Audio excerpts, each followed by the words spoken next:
사진은 빛이 좋을 때 한 장 더 남겨두는 게 좋습니다. 주민센터 사진반에서 처음 들은 그 말이 오래 남았습니다. 61가 되도록 사람한테 마음 여는 일이 쉽지 않았던 저를 그는 늘 한 걸음 먼저 조용히 챙겨주던 사람이었습니다. 출사가 끝나면 제 사진 파일부터 정리해주고 무거운 액자도 말없이 들어주곤 했습니다. 그래서 저도 늦은 나이에 다시 기대보고 싶었습니다. 처음엔 그 다정함이 그저 고마웠습니다. 그런데 나중에 생각해보니 그 사람이 숨긴 건 지나간 과거가 아니라 아직도 제 삶을 무너뜨릴 만큼 무거운 진실이었습니다. 그는 왜 재혼 3개월 만에 제 앞에서 전혀 다른 얼굴을 드러냈을까요? 시작 전 구독과 좋아요로 함께 해주시고 어느 지역에서 듣고 계신지 댓글로 한 번씩만 남겨주세요. 그곳에 행복이 닿길 바라겠습니다. 그날 출사지는 강변 근처 낡은 철교 아래였어요. 가을 햇살이 녹슨 난간 위에 길게 내려앉아 있었고 사진반 사람들은 저마다 원하는 각도를 찾아 흩어졌습니다. 저는 삼각대를 펴다가 나사가 헛돌아 한참 씨름하고 있었는데 말없이 다가온 손이 조용히 받아들더니 두어 번 돌려 고정해줬습니다. 민규 씨였어요. 다 됐습니다. 한마디만 하고 자기 자리로 돌아갔어요. 그게 전부였습니다. 특별한 말도 긴 눈맞춤도 없었어요. 그런데 이상하게 그 뒷모습이 오래 남았습니다. 저는 61가 되도록 사람 사이에 먼저 기대는 법을 잊고 살았어요. 주민센터 사진반에 나간 것도 사실 외로움을 달래려기보다 하루라도 덜 무너지기 위해서였습니다. 남편과 사별하고 혼자 지낸 세월이 꽤 됐고 자식들은 제 나름대로 바빴어요. 아무도 나쁜 사람은 없었는데 그냥 다들 제 옆에 있지 않았습니다. 명절에 모이면 반갑고 헤어지면 다시 각자의 삶으로 돌아가는 시기였어요. 저도 그게 맞다고 생각했습니다. 다 큰 자식한테 기대는 건 짐을 지우는 거라고 혼자서 잘 지내는 게 제 도리라고 스스로 다독이며 살았으니까요. 그러다 사진이 생겼습니다. 처음엔 동네 문화센터 강좌였어요. 렌즈 너머로 세상을 보고 있으면 적어도 그 순간만은 제가 뭔가를 붙잡고 있다는 느낌이 들었거든요. 내가 이걸 찍겠다고 결정하는 순간 세상이 작은 사각형 안으로 들어오는 그 느낌이 좋았습니다. 그게 다였어요. 잘 찍고 싶다는 욕심보다 그냥 그 시간 동안 어딘가에 집중하고 싶었습니다. 나중에 주민센터 사진반으로 옮긴 것도 비슷한 마음이었어요. 일주일에 2번 정해진 시간에 나갈 이유가 생긴다는 것만으로 충분했습니다.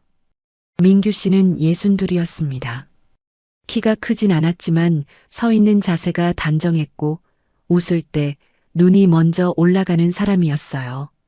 말이 많지 않았습니다. 강사가 설명할 때 다른 사람들이 웅성거려도 그는 조용히 듣고 있었고 모임이 끝나고 사람들이 어디 가서 한잔하자며 박자짓거려지면 뒷정리를 도왔어요. 제가 컴퓨터를 서툴러 사진 파일 정리를 못하고 있으면 어느 틈에 날짜별로 폴더가 만들어져 있었고 카메라 가방이 무거울 때는 아무 말 없이 들어줬습니다. 제가 뭔가를 부탁한 게 아니었어요. 그냥 어느 순간 되어 있었습니다. 저는 그런 사람이 더 무서웠어요.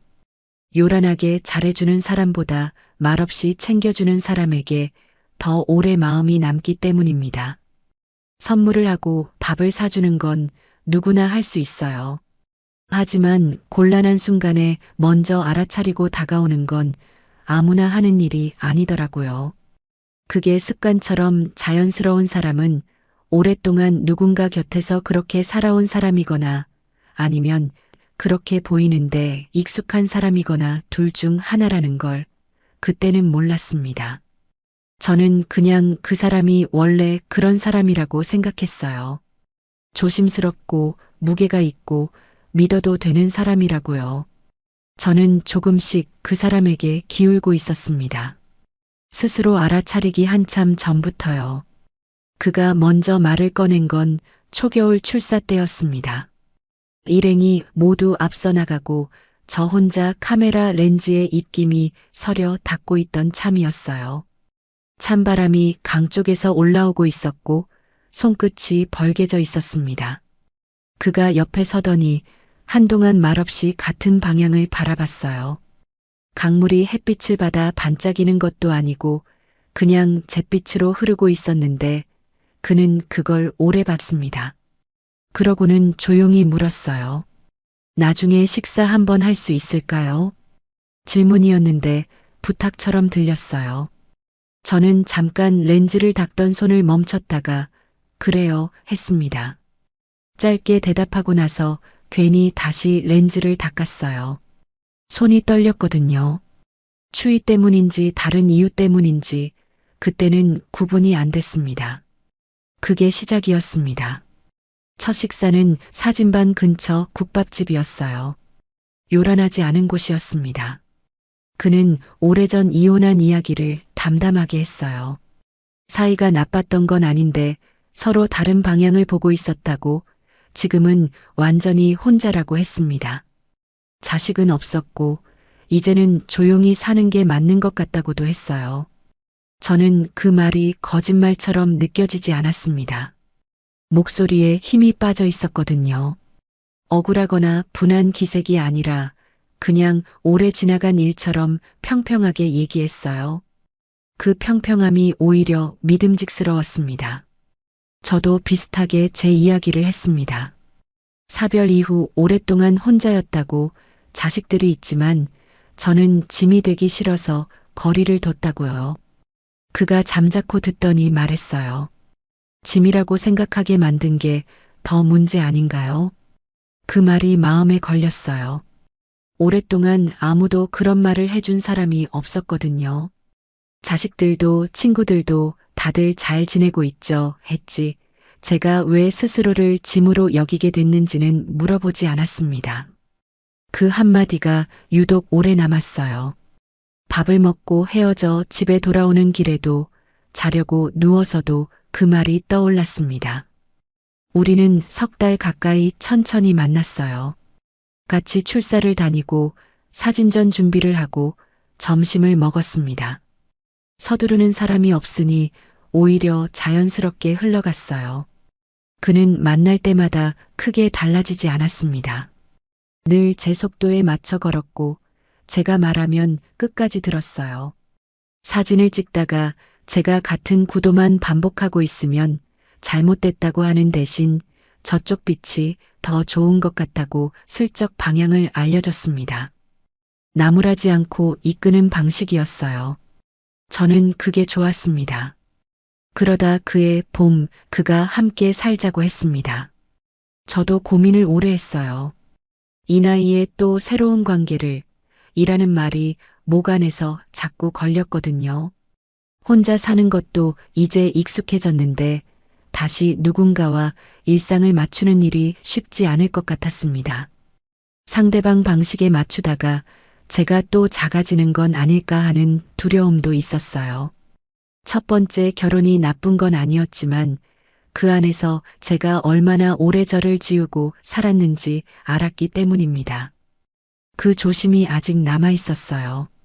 자식들한테 의논했더니 오히려 응원을 해줬습니다. 엄마가 좋은 분 만난 것 같다고 행복하게 사시면 된다고요. 사진반 사람들도 잘 됐다며 좋아했어요. 다들 민규 씨를 성실하고 조용한 사람이라고 알고 있었으니까요. 그리고 솔직히 제 마음이 오랜만에 따뜻했습니다. 봄 햇살이 낡은 창틀 틈으로 들어오는 것처럼 오래 닫혀있던 어딘가가 조금씩 열리는 느낌이었어요. 그 온기가 오랜 조심성을 마침내 넘어섰습니다. 우리는 작은 예식도 없이 혼인신고를 했어요. 사진반 사람들이 모인 자리에서 밥 한 끼로 인사를 나눴고 그걸로 충분했습니다. 누가 봐도 조촐했지만 저는 그 조촐함이 오히려 마음에 들었어요. 화려하게 꾸미지 않아도 된다는 게 이 나이에 맞는 방식인 것 같았거든요. 그날 그가 제 손을 잡으며 잘 부탁합니다 했을 때 저는 그 짧은 말이 참 듬직하게 느껴졌습니다. 말을 아끼는 사람이라서 그 몇 마디가 더 무거웠거든요. 살림을 합치고 나서도 그는 다정했어요. 아침에 먼저 일어나 물을 끓여뒀고 제가 늦잠을 자도 뭐라 하지 않았습니다. 장을 볼 때 제 취향을 조용히 기억해서 사다 놓는 사람이었어요. 제가 좋아하는 두부찌개 재료가 냉장고에 늘 들어 있었고 커피는 제가 마시는 연한 걸로 맞춰 내렸습니다. 사진반 모임이 끝나고 집에 돌아오는 길에는 걷는 속도를 맞춰 걸었어요. 앞서 나가지 않고 제 옆에 딱 붙어서요. 저는 그 일상이 좋았습니다. 오랫동안 혼자 걷는데 익숙해진 사람에게는 누군가 같은 속도로 옆에 있다는 것만으로도 충분히 달라진 하루였어요. 그래서 더 오래 속았는지도 모르겠습니다. 그가 저를 챙기는 손길이 온전히 진심이었는지 아니면 그 손길 뒤에 제가 봐서는 안 될 방향이 따로 있었는지 저는 석 달 동안 한 번도 의심하지 않았으니까요. 조용한 사람이라 깊이가 있는 줄 알았는데 어쩌면 그 고요함은 제 쪽을 향해 열려 있는 게 아니었을 수도 있습니다. 말을 아끼는 사람과 말을 숨기는 사람은 겉에서 보면 같아요. 둘 다 조용하고 둘 다 무게 있어 보이고 둘 다 믿음직스럽게 느껴지거든요. 그 둘을 구분하려면 시간이 필요합니다. 저한테는 그 시간이 석 달이었어요. 문제는 석 달이 지난 다음부터였습니다. 잘 챙겨주는 손길 뒤에 제가 한 번도 물어보지 않은 방향이 있었다는 걸 저는 그제야 보기 시작했어요. 묻지 않은 건 믿었기 때문이었는데 그 믿음이 제 눈을 가장 오래 가렸던 걸까요? 재혼 후 첫 한 달은 정말 꿈 같았어요. 아침에 눈을 뜨면 부엌에서 물 끓는 소리가 들렸고 창밖으로 햇살이 들어오는 방향이 혼자 살 때와 똑같은데도 왠지 달랐습니다. 공기가 달랐어요. 혼자일 때는 아침이 그냥 하루의 시작이었는데 누군가 먼저 일어나 물을 끓여둔 집에 눈을 뜨는 건 전혀 다른 느낌이었거든요. 저는 그 소소한 것들이 좋았습니다. 밥상에 마주 앉아 별말 없이 먹는 아침이, 출사를 나가기 전 서로 카메라 가방을 챙기는 것이, 저녁에 나란히 사진을 편집하는 것이 다 좋았어요. 주말마다 출사를 다녔습니다. 가을이 깊어지면서 단풍 든 산을 찾아다니기도 하고 오래된 시장 골목을 걷기도 했어요. 민규 씨는 사람 많은 곳을 별로 좋아하지 않았지만 제가 가고 싶다고 하면 군말 없이 따라 나섰습니다. 사진을 찍다가 제가 마음에 드는 구도를 못 찾아 한자리에서 한참 서 있어도 그는 옆에서 기다렸어요. 재촉하지 않았습니다. 오히려 저쪽 그늘이 더 좋을 것 같다고, 빛이 저 방향에서 오고 있다고 조용히 알려줬어요. 저는 그게 고마웠습니다. 함께 있는데 혼자인 것 같은 느낌이 없었거든요. 전시 준비도 같이 했습니다.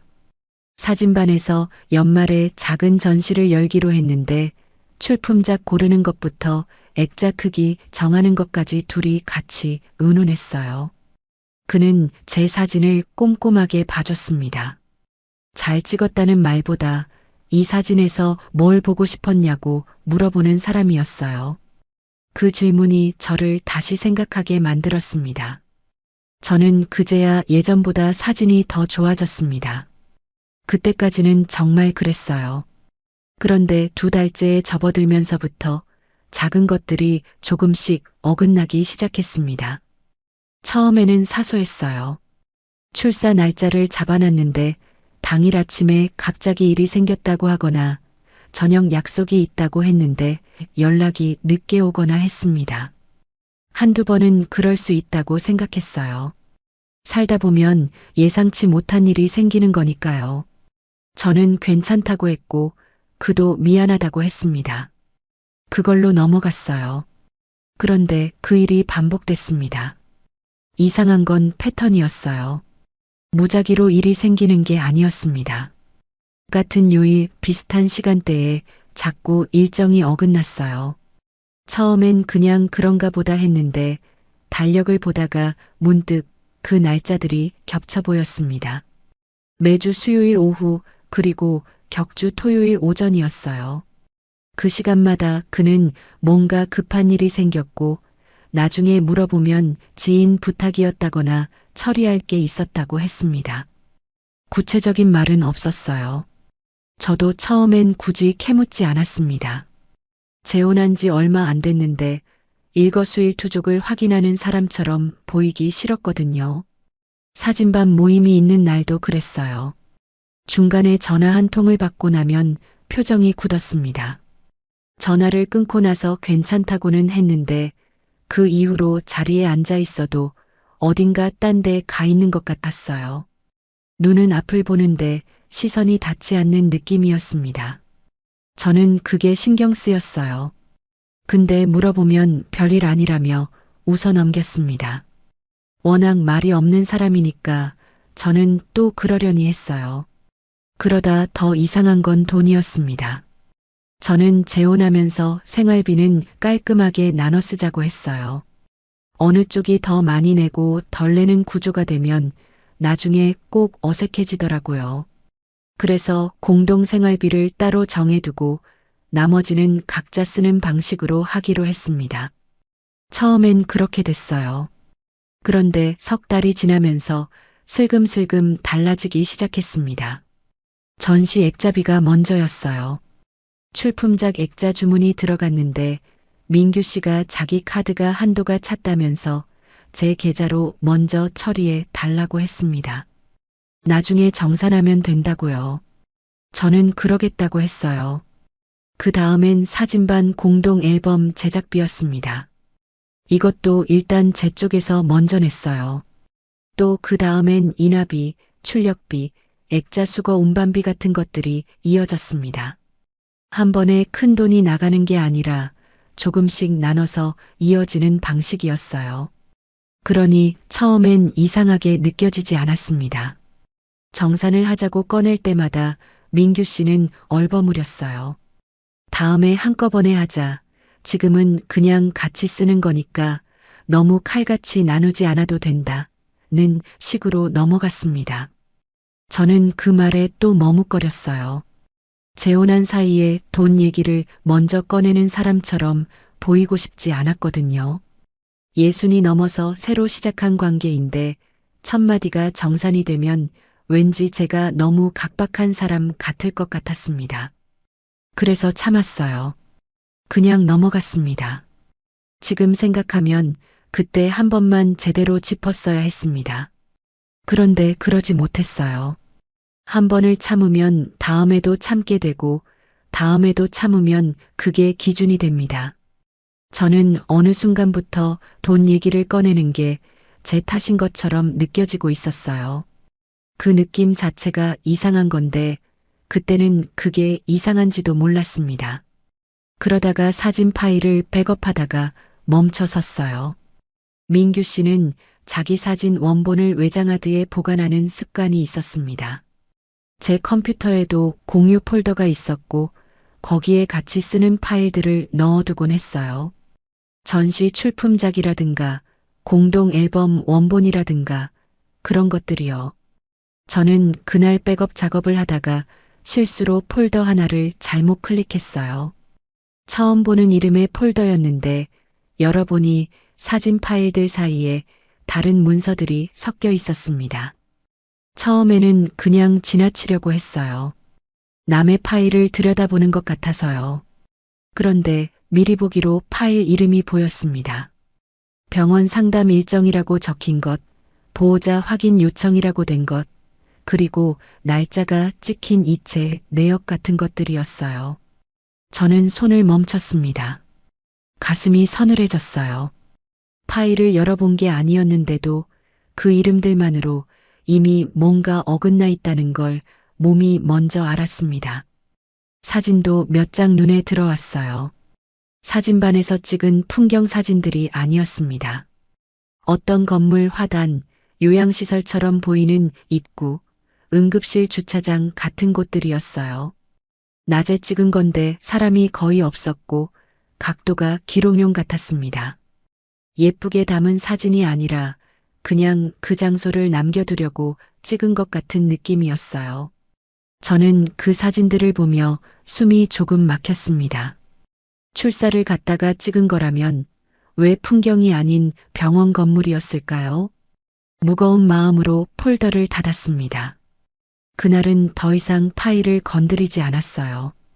백업도 중간에 멈췄습니다. 민규 씨는 그날 저녁 늦게 들어왔어요. 어디 다녀왔냐고 물었더니 지인 일 좀 도와줬다고 했습니다. 저는 그래요 하고 밥상을 차렸어요. 아무것도 묻지 않았습니다. 밥을 먹는 내내 그 파일 이름들이 머릿속에서 떠나지 않았어요. 병원, 보호자, 이체네요. 요양시설 입구. 오래전에 이혼했고 지금은 완전히 혼자라고 했던 그 말이, 그 평평하던 목소리가 다시 귓가에 맴돌았습니다. 저는 밥을 먹으면서 그 말을 몇 번이나 되감았어요. 혼자라고 했는데, 아무 연관도 없다고 했는데, 그런데 저 파일들은 뭘까요? 혼자라는 말이 거짓이었을까요? 아니면 혼자가 되고 싶었지만 아직 못된 사람이었을까요? 그날 밤 저는 오래 잠을 못 잤습니다. 뒤척이면서도 괜찮겠지, 뭔가 이유가 있겠지, 라고 스스로를 달랬어요. 그런데 달래는 말을 속으로 반복할수록 오히려 더 잠이 안 왔습니다. 믿고 싶은 마음이 클수록 의심이 사라지지 않는다는 걸 그때 처음 알았어요. 그 파일들이 말해주는 게 과거였으면 좋겠다고 생각했습니다. 지나간 일이고 이미 끝난 거라면 그냥 덮어두고 갈 수 있을 것 같았거든요. 그런데 이상하게 그 폴더는 오래된 냄새가 나지 않았어요. 날짜들이 최근이었고 파일이 정리된 방식이 지금도 계속 쓰이고 있는 폴더처럼 느껴졌습니다. 그 파일들이 과거가 아니라 지금이라면 저는 무엇 위에 서 있는 걸까요? 며칠을 그냥 지냈어요. 파일을 본 것도, 그 사진들이 남긴 서늘함도 속으로만 안고 있었습니다. 민규 씨는 달라진 게 없었어요. 아침에 물을 끓여뒀고 저녁엔 나란히 앉아 사진을 편집했습니다. 겉으로 보면 아무것도 바뀐 게 없었어요. 그래서 더 힘들었습니다. 제가 본 게 맞는 건지, 제가 너무 예민하게 받아들이는 건지 자꾸 스스로한테 물었어요. 확인하지 않은 걸 가지고 의심하는 건 아닌지, 그게 더 무서웠거든요. 그런데 마음이 한번 기울면 눈도 따라 기울더라고요. 그 전까지는 그냥 지나쳤던 것들이 보이기 시작했습니다. 민규 씨가 전화를 받을 때 자리를 피하는 버릇이 있다는 걸 그때서야 알았어요. 부엌에서 통화하다가 제가 들어오면 짧게 끊거나 목소리를 낮췄습니다. 저는 원래 그런 사람인 줄 알았어요. 사생활을 지키는 사람이라고, 통화를 남한테 들려주는 걸 싫어하는 사람이라고 생각했거든요. 그런데 그게 전부가 아니었습니다. 어느 날 저녁 민규 씨가 샤워를 하러 들어간 사이에 탁자 위에 놓인 그의 휴대폰 화면이 켜졌어요. 저는 일부러 보려던 게 아니었습니다. 그냥 지나치다가 화면이 켜진 게 눈에 들어왔어요. 문자였습니다. 발신자 이름은 저장이 안 된 번호였는데 내용 첫 줄이 미리 보기로 보였어요. 보호자 확인 다시 요청드립니다. 라고 적혀 있었습니다. 저는 그 자리에서 멈췄어요. 심장이 한 박자 늦게 뛰는 것 같았습니다. 보호자. 그 단어가 머릿속에서 탁 걸렸어요. 이혼한 사람한테 보호자 확인을 요청하는 곳은 많지 않습니다. 병원이거나 요양시설이거나 그것도 아니면 그에 준하는 곳이거나요. 저는 화면이 꺼질 때까지 그 자리에 서 있었습니다. 샤워 소리가 멈추기 전에 자리로 돌아왔어요.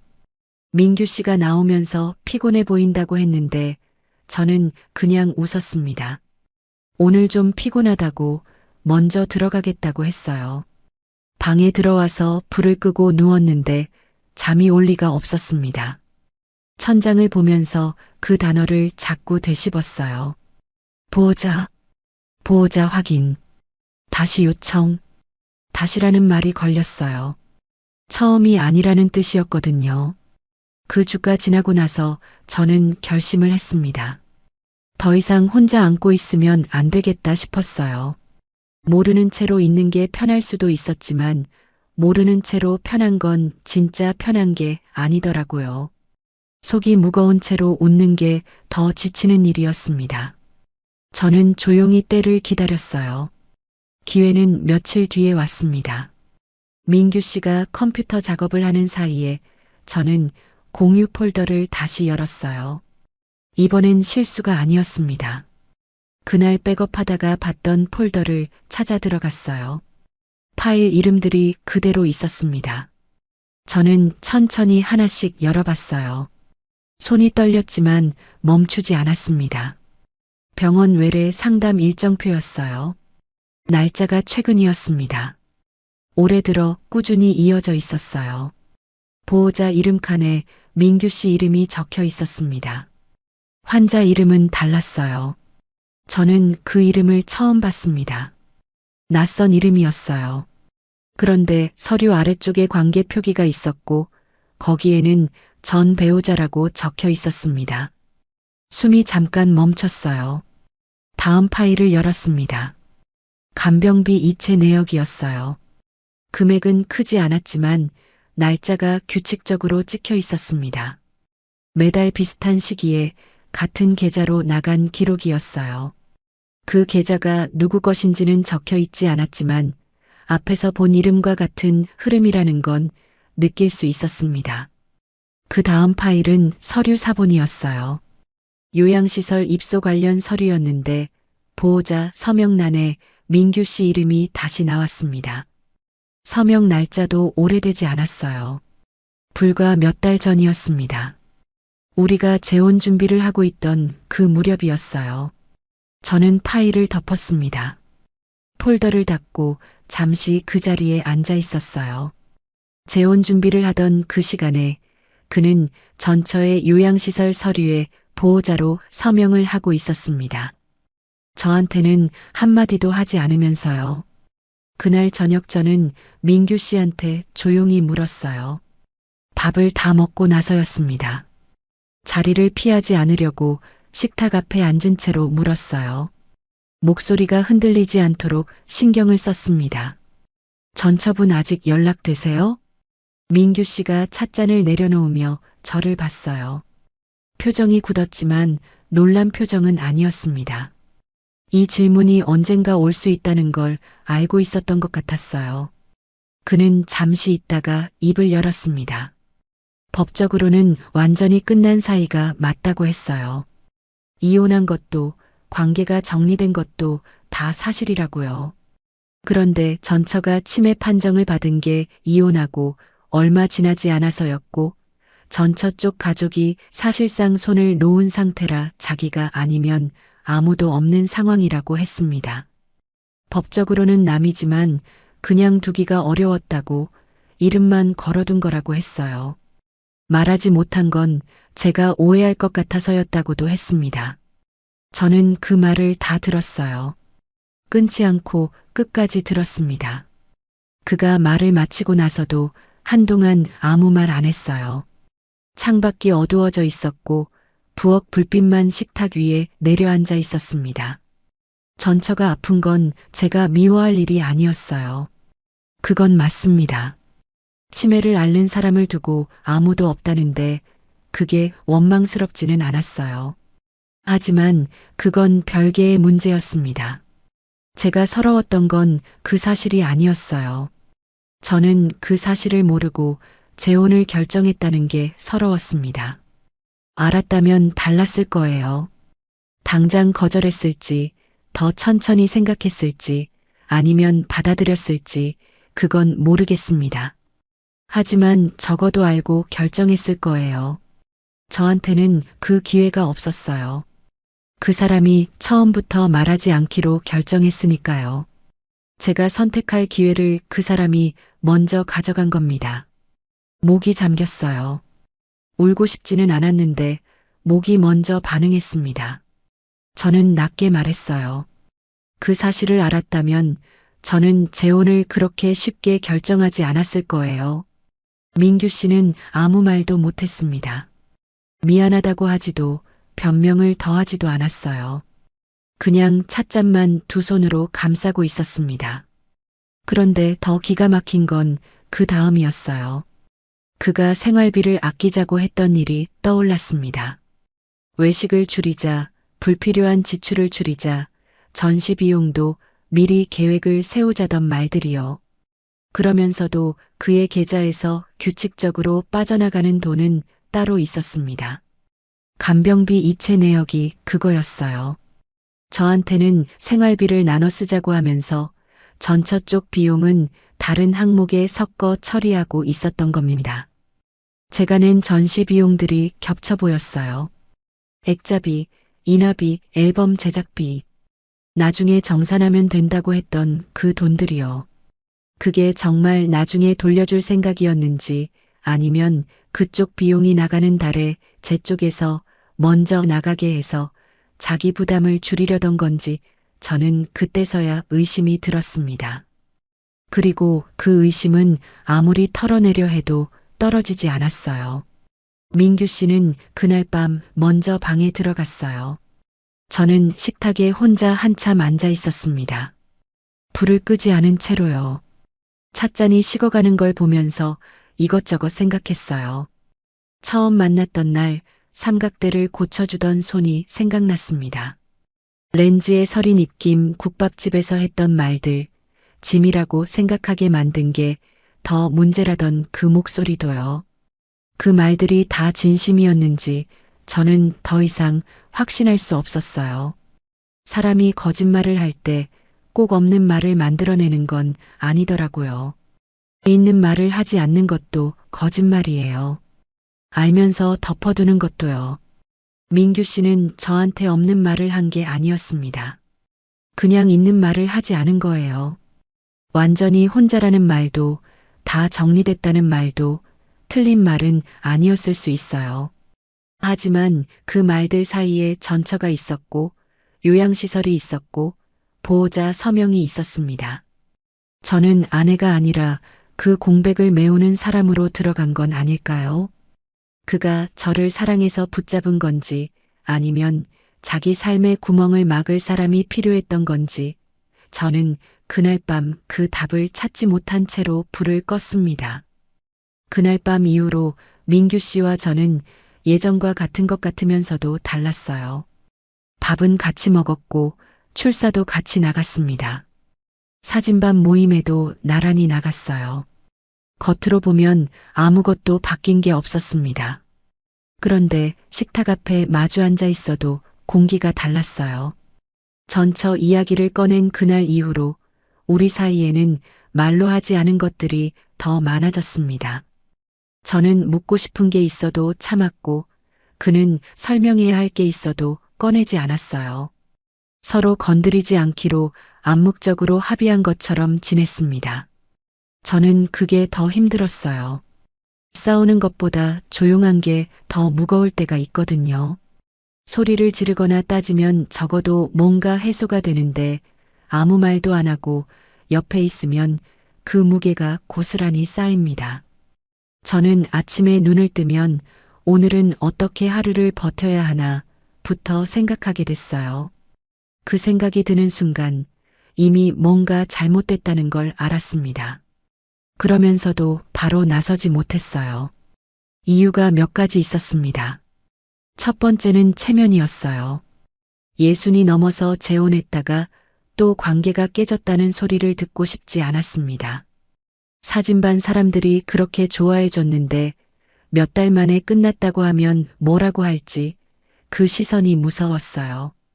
두 번째는 전시였습니다. 사진반 연말 전시가 이미 준비 중이었고 제 손을 타고 있는 게 너무 많았어요. 출품 파일 정리도, 캡션 작업도, 액자 주문 확인도 다 제가 맡고 있었습니다. 중간에 제가 빠지면 전시 자체가 흔들릴 것 같았어요. 그 책임감이 저를 묶었습니다. 그래서 한 번만 더 참자고 했어요. 딱 전시까지만, 전시가 끝나면 그때 제대로 정리하자고 마음먹었습니다. 지금 생각하면 그 한 번이 문제였어요. 참는데 이유가 생기면 그 이유가 끝나도 또 다른 이유가 생기거든요. 저는 그걸 그때 몰랐습니다. 그런데 제가 참고 있는 사이에 민규 씨는 더 대놓고 행동하기 시작했어요. 전시 준비가 막바지에 접어들던 무렵이었습니다. 사진반 사람들이 모여 출품작 최종 배치를 논의하는 날이었어요. 저는 아침 일찍 나가서 전시장 공간을 미리 확인하고 작품 크기에 맞게 배치도를 수정해 뒀습니다. 민규 씨는 조금 늦게 오겠다고 했어요. 급하게 처리할 게 있다고요. 저는 알겠다고 했습니다. 그런데 그 조금이 1시간이 됐어요. 사람들이 슬쩍 물었습니다. 민규 씨는요? 하고요. 저는 곧 온다고 했어요. 괜찮다고, 잠깐 일이 있었다고 했습니다. 사람들 앞에서 모르는 척하는 게 그때처럼 힘들었던 적이 없었어요. 속으로는 전화를 해야 하나, 기다려야 하나, 그냥 진행해야 하나 하고 갈팡질팡하면서 겉으로는 아무렇지 않은 표정을 유지했습니다. 민규 씨는 배치 논의가 거의 끝날 무렵에야 들어왔어요. 미안하다는 말 한마디 없이 자리에 앉더니 사람들한테 눈인사를 했습니다. 저는 그를 봤어요. 그도 저를 봤고요. 그런데 시선이 마주치자마자 그가 먼저 눈을 돌렸습니다. 미안함이 아니었어요. 그냥 불편한 걸 피하는 눈이었습니다. 저는 그 눈빛을 보고 가슴 한쪽이 싸늘해지는 걸 느꼈어요.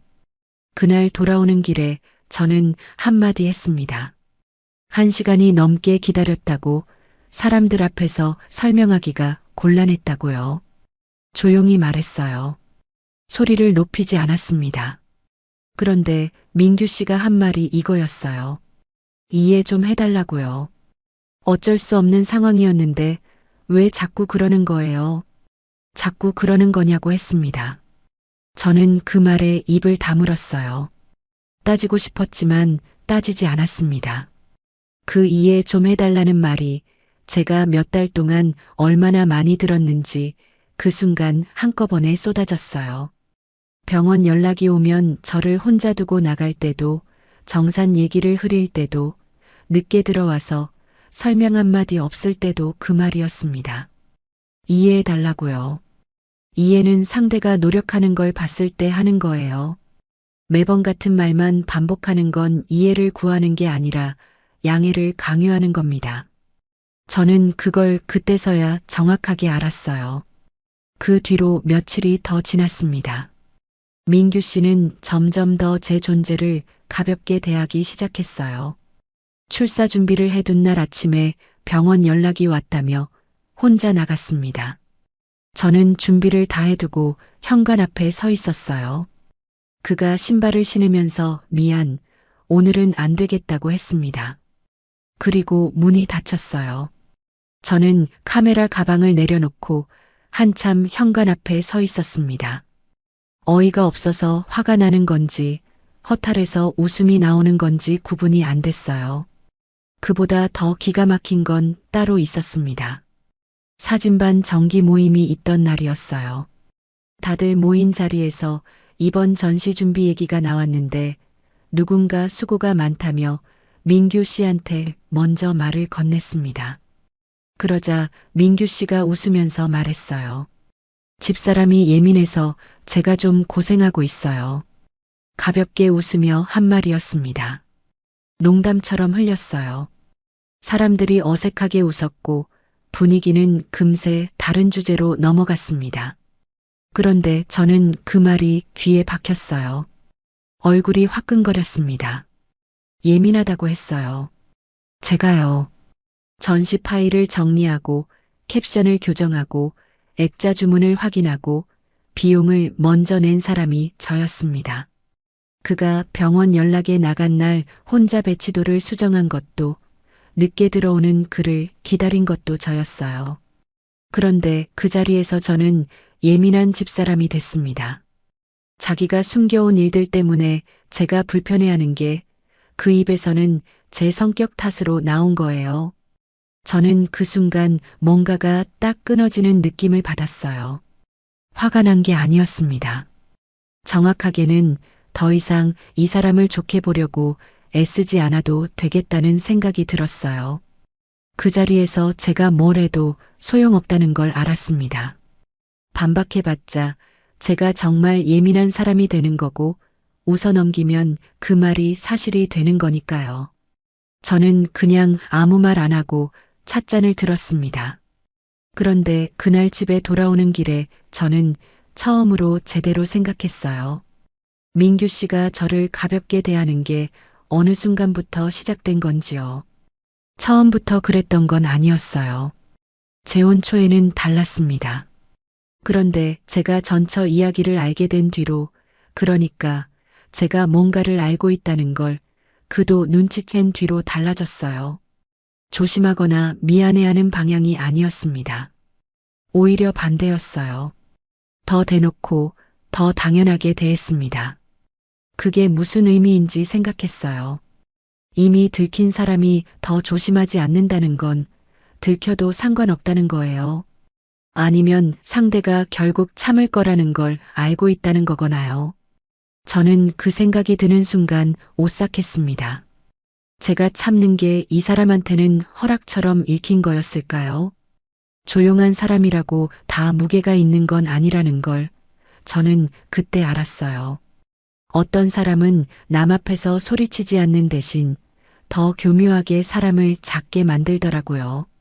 말 한마디로 긁고 표정 하나로 무시하고 자리를 비워서 곤란하게 만들고 그러면서도 이해해 달라는 말로 마무리하는 방식이요. 저는 그 방식을 몇 달 동안 당하고 있었는데 그걸 예민하다는 말로 제 탓을 만들어버린 거였습니다. 그날 밤 저는 제 계좌 내역을 꺼내봤어요. 전시 관련 비용들을 하나씩 정리했습니다.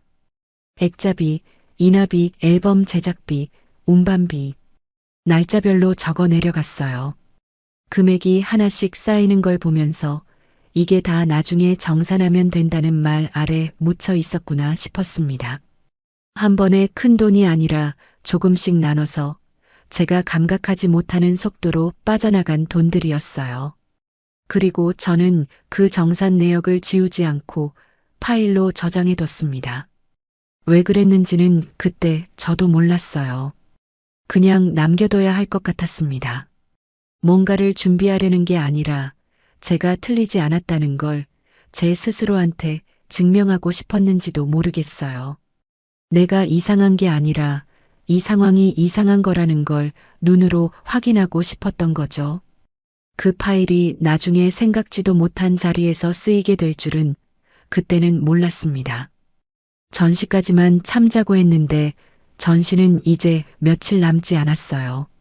그리고 저는 이미 알고 있었습니다. 이 사람이 끝까지 자기 잘못보다 자기 불편을 먼저 챙기는 사람이라는 걸요. 전시가 끝나도 또 다른 이유가 생길 거라는 것도요. 그가 정말 감춘 건 전처 문제였을까요? 아니면 저를 가볍게 여기는 본심이었을까요? 오픈식 전날 밤 저는 거의 잠을 못 잤어요. 내일 전시가 잘 마무리되면 그 다음을 생각하겠다고 마음먹었는데 막상 자려고 누우니까 머릿속이 조용해지지 않았습니다. 천장을 보면서 지난 몇 달을 되감았어요. 처음 만났던 철교 아래 출사 날부터 삼각대를 고쳐주던 손, 국밥집에서 했던 말들, 혼인신고를 하던 날 아침까지요. 그 장면들이 하나씩 지나가는데 어느 것도 따뜻하게 느껴지지 않았습니다. 예전엔 그 기억들이 좋았는데 이제는 그 뒤에 무엇이 숨겨져 있었는지를 알아버려서 그냥 볼 수가 없었어요. 새벽 4시쯤 됐을 때 저는 그냥 일어났습니다. 부엌에서 물을 끓여 따뜻하게 마셨어요. 민규 씨는 방에서 자고 있었습니다. 저는 부엌 불빛 아래 혼자 앉아서 오늘 하루를 어떻게 버텨야 하나 생각했어요. 전시는 제대로 마무리해야 했습니다. 사진반 사람들이 함께 준비한 자리였고 제 작품도 걸려 있었으니까요. 민규 씨 때문에 제 것까지 망가지는 건 싫었어요. 그러니까 오늘 하루만큼은 버텨야 했습니다. 날이 밝자마자 전시장으로 나갔어요. 사진반 강사님과 몇몇 분들이 이미 나와 계셨습니다. 작품 배치가 전날과 조금 달라진 부분이 있었고 액자 높이가 맞지 않는 것도 있었어요. 저는 그것부터 손봤습니다. 캡션 패널 하나가 글자 간격이 어긋나 있었는데 출력소에 다시 연락해서 오전 중으로 교체하기로 했어요. 이런 일들을 하나씩 처리하면서 손이 바빠지니까 오히려 머리가 좀 비워졌습니다. 몸을 움직이고 있으면 생각이 잠깐 멈추거든요. 민규 씨는 곧 나온다고 했어요. 행사 시작까지 2시간 남았을 때 그 말을 들었는데 저는 그냥 알겠다고 했습니다. 더 묻지 않았어요. 어차피 기대하지 않으면 실망도 없다는 걸 그 무렵엔 이미 알고 있었거든요. 저는 혼자서 마저 준비를 했습니다. 방명록 테이블을 정리하고 음료 세팅을 확인하고 출품작 목록이 적힌 안내지가 제대로 놓였는지 돌아봤어요. 사람들이 하나둘 들어오기 시작했습니다. 사진반 가족분들도 오셨고 지인들도 오셨어요. 전시장이 조금씩 채워지면서 분위기가 따뜻해졌습니다. 사람들이 작품 앞에 서서 이야기를 나누는 걸 보면서 저는 그래도 이 순간만큼은 괜찮다고 생각했어요. 내가 몇 달 동안 이걸 위해 손을 놀렸구나 싶었습니다. 그 생각이 잠깐 위로가 됐어요. 민규 씨가 들어온 건 행사 시작 20분 전이었습니다. 뒤늦게 들어오면서 아는 사람들한테 눈인사를 했어요. 저한테는 왔다고 짧게 말했습니다. 미안하다는 말은 없었어요. 저도 그냥 고개만 끄덕였습니다. 그 순간 뭔가를 더 말하면 오늘 하루가 버텨지지 않을 것 같았거든요. 그런데 그가 들어오고 얼마 안 돼서 전화가 왔어요. 민규 씨가 전시장 한쪽 구석으로 가더니 전화를 받았습니다. 저는 그쪽을 보지 않으려고 했어요. 안내지를 다시 확인하는 척 고개를 돌렸습니다. 그런데 전시장이 넓지 않았고 사람들이 아직 많지 않아서 조용한 편이었어요. 그의 목소리가 들렸습니다. 낮게 말하려는 것 같았는데 긴장한 탓인지 평소보다 소리가 컸어요. 네, 알겠습니다. 오늘 안으로 처리하면 되는 거죠. 그 말이 들렸어요. 저는 안내지를 들고 있던 손이 멈췄습니다. 그리고 그 다음이었어요. 전시장 입구 쪽에서 낯선 사람이 들어왔습니다. 50대쯤 돼 보이는 여성이었는데 사진반 사람이 아니었어요. 관람객 같지도 않았습니다. 들어오면서 주위를 살피더니 민규 씨를 찾는 것 같았어요. 눈이 마주치자 민규 씨가 굳었습니다. 그 사람이 다가오더니 목소리를 낮추지도 않고 말했어요. 보호자 서명 아직 안 하셨잖아요. 오늘 안 오시면 곤란해진다고 했는데요. 순간 전시장이 조용해졌습니다.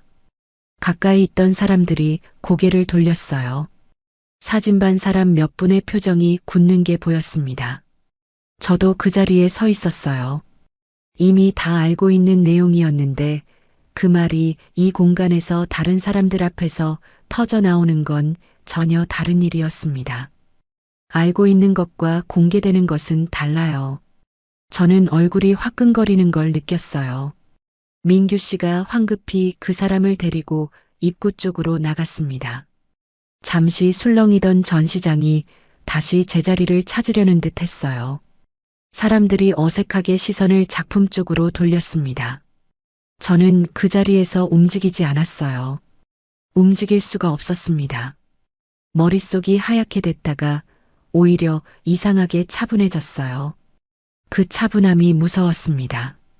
울거나 화가 나는 게 아니라 그냥 조용해지는 느낌이요. 뭔가 결정이 내려지기 직전에 고요함 같았어요. 민규 씨가 돌아왔습니다.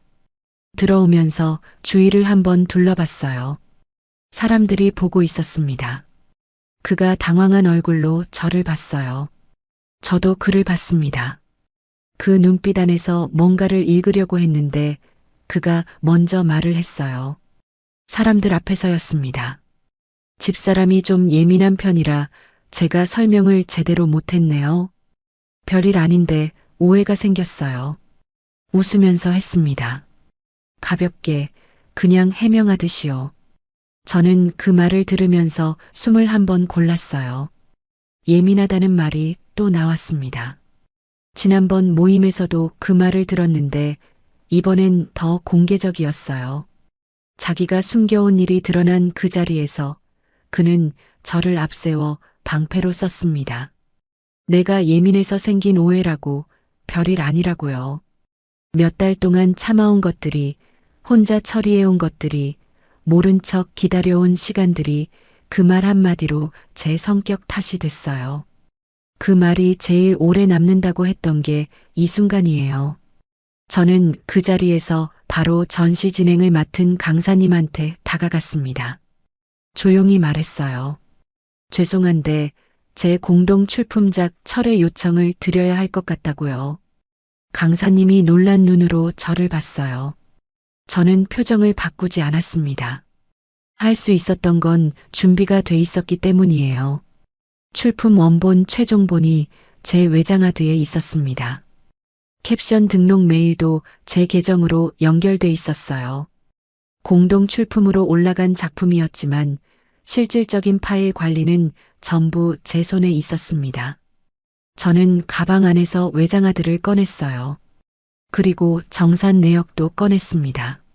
며칠 전 밤에 혼자 정리해서 파일로 저장해 뒀던 것이었어요. 액자비, 인화비, 앨범 제작비, 운반비, 날짜별로 정리된 제 계좌 출금 내역이었습니다. 거기에 더해서 민규 씨 폴더에서 봤던 병원 문자 수신 날짜, 보호자 서명 요청이 들어온 날짜들을 따로 적어둔 메모도 있었어요. 제가 이상한 게 아니라는 걸, 이 상황이 이상한 거라는 걸 눈으로 보여줄 수 있는 것들이었습니다. 저는 그것들을 조용히 꺼내 놓았어요. 소리를 지르지 않았습니다. 사람들한테 설명하려고 한 것도 아니었어요. 그냥 강사님 앞에 그리고 민규 씨가 볼 수 있는 자리에 천천히 내려놓았습니다. 민규 씨가 그걸 봤어요. 처음으로 아무 말도 못했습니다. 웃음기가 사라졌어요. 아까까지 사람들 앞에서 능청스럽게 말하던 그 얼굴이 그대로 굳었습니다. 저는 그 얼굴을 보면서 이상하게 아무 감정도 올라오지 않았어요. 시원하지도 후련하지도 않았습니다. 그냥 조용했어요. 오래 참아온 것들이 마침내 제자리를 찾은 것 같은 그 묵직한 조용함이요. 강사님이 난감한 표정으로 잠시 서 계셨어요. 저는 조용히 말씀드렸습니다.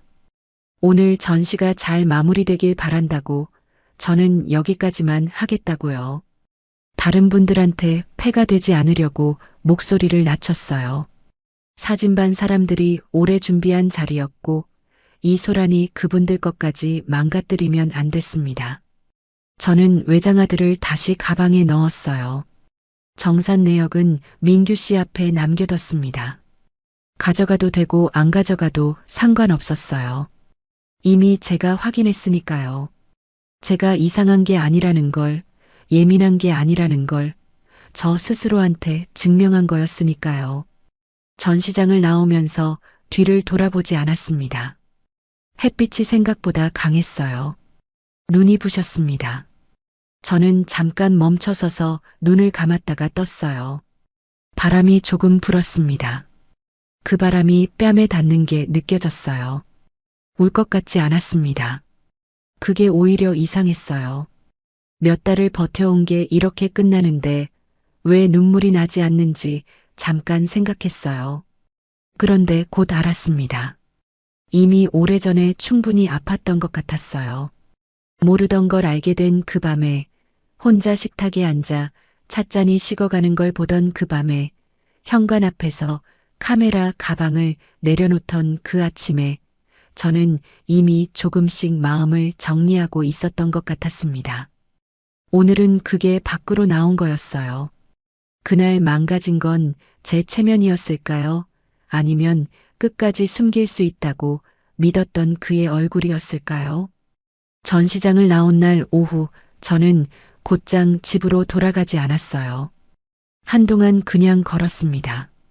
방향을 정하지 않고 발이 가는 대로요. 가을이 거의 다 지나가고 있었어요. 가로수 잎이 반쯤 떨어져 있었고 바닥에 쌓인 낙엽이 발에 밟혔습니다. 저는 그 소리를 들으면서 걸었어요. 사각사각 바스락. 딱히 어디를 보는 것도 아니고 딱히 무슨 생각을 하는 것도 아닌 채로 그냥 걸었습니다. 1시간쯤 걸었을까요? 벤치가 있는 작은 공원 앞에서 멈췄어요. 앉았습니다. 바람이 불어왔고 햇빛은 기울어져 있었어요. 저는 가방을 무릎 위에 올려놓고 한동안 아무것도 하지 않았습니다. 그냥 거기 있었어요. 숨을 쉬고 바람을 맞고 낙엽 소리를 들었습니다. 그것만 했어요. 그러다 문득 오랜만에 조용하다는 생각이 들었습니다. 속이 조용했어요. 몇 달 동안 뭔가를 참거나 의심하거나 버티거나 모른 척하거나 하면서 살았는데 그게 다 내려진 것 같은 느낌이었어요. 아직 아무것도 해결된 게 없는데 이상하게 가벼웠습니다. 이게 후련한 건지 아니면 그냥 지쳐서 감각이 없어진 건지 그때는 구분이 안 됐어요. 그래도 괜찮았습니다. 조용한 것만으로도 충분했어요. 집에 들어간 건 저녁이 됐을 때였습니다. 민규 씨는 먼저 와 있었어요. 거실에 앉아 있었는데 제가 들어가자 일어났습니다. 저는 가방을 내려놓고 외투를 걸었어요. 그를 보지 않았습니다. 부엌으로 들어가서 물을 한 잔 마셨어요. 민규 씨가 말을 꺼냈습니다. 사정이 있었다고 했어요. 자기도 어쩔 수 없는 상황이 있었다고 나쁜 마음으로 한 게 아니라고 했습니다. 이해해달라는 말도 또 나왔어요. 저는 물컵을 내려놓고 그를 봤습니다. 그 말들이 귀에 들어오긴 했는데 이상하게 멀었어요. 예전 같으면 그 말에 흔들렸을 텐데 그날은 그냥 들렸습니다. 저는 아무 말도 하지 않았어요. 변명을 반박하고 싶지 않았습니다. 어차피 그 사람이 하는 말은 제가 이미 다 들은 말이었거든요. 이해해달라, 별 수 없었다, 나쁜 마음이 아니었다. 그 말들이 몇 달 동안 반복됐고 저는 그때마다 이해하려고 했어요. 그런데 이해는 제 쪽에서만 계속됐습니다. 그쪽에서는 아무것도 달라지지 않았어요. 저는 짐을 정리하기 시작했어요. 그날 바로 다 뺀 건 아니었습니다. 며칠에 걸쳐서 했어요. 제 옷부터 시작해서 책, 카메라 장비, 소소한 살림들을 차례로 분리했습니다. 서두르지 않았어요. 덤덤하게 하나씩 했습니다. 이상한 건 짐을 쌀수록 오히려 마음이 가벼워졌다는 거예요. 뭔가를 잃는 기분이 아니었습니다. 오히려 제 것을 되찾아오는 느낌이었어요. 민규 씨는 처음 며칠은 잡으려고 했습니다. 너무한 거 아니냐고 했어요. 이 나이에 그렇게까지 해야 하느냐고도 했습니다. 그 말을 들으면서 저는 오히려 마음이 정리됐어요. 끝까지 자기 잘못보다 자기 불편이 먼저인 사람이었거든요. 제가 나가는 게 너무하다고요. 자기가 숨긴 게 아니라 제가 나가는 게 너무한 거라고요. 그 순서가 그 사람한테는 그렇게 보이는 거였습니다. 저는 그 말에 대꾸하지 않았어요. 대신 정산 이야기를 꺼냈습니다. 전시 관련 비용, 공동생활비 중 제가 먼저 낸 부분, 액자비 인화비 앨범 제작비, 날짜별로 정리해둔 내역을 꺼내서 전달했어요. 받을 게 있으면 받겠다고 줄 게 있으면 드리겠다고 했습니다. 감정 없이 말했어요. 그냥 처리해야 할 일이었거든요. 민규 씨가 그 내역을 받아들고 한동안 아무 말을 못했습니다. 숫자가 적혀 있으니까요. 날짜가 적혀 있으니까요. 제가 틀리지 않았다는 게, 제가 예민한 게 아니라는 게 그 종이 위에 다 있었습니다. 말로는 어떻게든 뒤집을 수 있는데 기록 앞에서는 아무 말도 못 하더라고요. 제 이름으로 등록된 파일들과 출품 서류도 전부 분리했어요.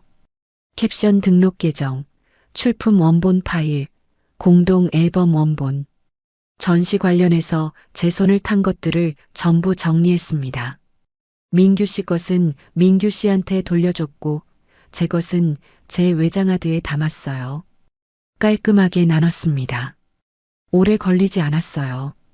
처음부터 제 것과 그의 것이 섞이지 않게 관리해 왔거든요. 그게 습관이었는데 나중에 보니 그 습관이 저를 지켜줬습니다. 혼자가 되고 나서 첫 며칠은 허탈했어요. 아침에 눈을 뜨면 물 끓는 소리가 없었습니다. 제가 직접 끓여야 했어요. 그 소리가 없다는 게 처음에는 이상하게 크게 느껴졌어요. 아침마다 그 소리에 익숙해져 있었거든요. 그런데 며칠이 지나자 그냥 제 아침이 됐습니다. 제가 물을 끓이고, 제가 마시고, 제가 하루를 시작하는 거요. 나쁘지 않았어요. 사진반은 계속 나갔습니다. 처음엔 어떤 얼굴로 가야 하나 싶었어요. 사진반 사람들이 다 알고 있는 상황이었으니까요. 오픈식 날 있었던 일을 모르는 사람이 없었습니다. 그래도 나갔어요. 사진은 제가 좋아서 시작한 거였고 그 사람 때문에 제가 좋아하는 걸 잃고 싶지 않았거든요. 사진반 사람들 중 몇몇이 나중에 따로 연락을 해줬어요. 미안했다고 했습니다. 자기들도 뭔가 이상하다고 느꼈는데 말을 못했다고요. 저는 괜찮다고 했어요. 진짜로 괜찮았습니다. 그분들 탓이 아니었거든요. 오히려 그 연락들이 고마웠어요. 내가 이상한 사람이 아니었구나 싶었습니다. 예민한 게 아니었구나 싶었어요. 그제야 제가 얼마나 오래 참았는지 알았습니다. 몇 달을 버텼어요. 모른 척하고 이해하려 하고 한 번만 더 참자고 하면서요. 그 시간 동안 저는 계속 제 감각을 의심했습니다. 내가 너무 예민한 건 아닐까? 내가 너무 까다로운 건 아닐까? 이 나이에 또 혼자가 되는 게 두려워서 그냥 넘어가려 했던 것도 있었어요. 그런데 돌아보면 제 감각이 맞았어요. 처음 파일을 봤을 때 서늘했던 그 느낌, 보호자 문자를 봤을 때 심장이 한 박자 늦게 뛰던 그 느낌, 사람들 앞에서 예민하다는 말을 들었을 때 뭔가 딱 끊어지던 그 느낌. 다 맞았습니다. 저는 그 감각들을 너무 오래 의심했어요. 불편한 걸 불편하다고 느끼는 게 예민한 게 아닌데 그 말을 너무 오래 들어서 스스로도 헷갈렸던 거예요. 조용한 다정함에 속아 늦은 나이에 다시 손을 잡았습니다. 그 다정함이 전부 거짓이었다고는 생각하지 않아요. 어느 부분은 진심이었을 수도 있어요. 삼각대를 고쳐주던 손, 사진 파일을 날짜별로 정리해주던 것, 짐이라고 생각하게 만든 게 더 문제라던 그 말. 그 순간들이 다 계산이었다고 하면 저도 너무 서럽거든요. 하지만 진심이 있었다 해도 숨긴 게 있었다는 건 달라지지 않아요. 저를 선택했다면 제가 선택할 기회도 줬어야 했습니다. 그게 없었어요. 그 사람은 저한테 선택의 기회를 주지 않았어요. 자기가 먼저 결정하고 저를 그 안에 넣었습니다. 저는 그 구조 안에서 아내가 아니라 빈자리를 채우는 사람이었어요. 결국 저를 지켜낸 건 감정이 아니었습니다. 기록이었어요. 파일 날짜, 계좌 내역, 문자 한 줄. 제가 틀리지 않았다고 말해준 건 그것들이었습니다. 소리치지 않아도 됐어요. 울지 않아도 됐습니다. 그냥 기록이 있으면 됐어요. 기록은 흔들리지 않거든요. 기억은 흐릿해지고 말은 뒤집히고 감정은 지치지만 날짜가 찍힌 기록은 그대로예요. 저는 이제 압니다. 늦은 나이에 더 무서운 건 혼자가 되는 게 아니에요. 누군가의 숨긴 삶에 내 인생을 끼워 넣는 일입니다. 혼자는 외롭지만 내 것이에요. 그런데 누군가의 빈자리를 채우는 삶은 외로운 데다가 내 것도 아닙니다. 저는 그걸 몸으로 배웠어요. 값비싼 수업이었지만 이제는 압니다. 사진은 지금도 찍어요. 얼마 전 주민센터 사진반에서 새 출사 일정이 잡혔습니다. 저는 혼자 카메라 가방을 들고 나갔어요. 삼각대는 제가 직접 폈습니다. 나사가 헛돌면 제가 직접 고쳤어요. 누군가 고쳐주길 기다리지 않았습니다. 셔터를 누르는 순간 오랜만에 그 느낌이 돌아왔어요. 내가 이걸 찍겠다고 결정하는 순간 세상이 작은 사각형 안으로 들어오는 그 느낌이요. 그게 여전히 좋았습니다. 아무것도 달라지지 않은 것 같으면서 사실은 많이 달라져 있었어요. 저한테 남은 게 없어진 게 아니라 제 것이 아니었던 게 거쳐나간 거였으니까요. 무너진 건 제 인생이 아니었습니다. 제가 믿었던 거짓말이었어요. 그리고 저는 지금 그 거짓말이 거친 자리에서 다시 셔터를 누르고 있습니다. 여러분이라면 저처럼 끝까지 참았을까요? 아니면 첫 번째 기록을 봤을 때 바로 돌아섰을까요?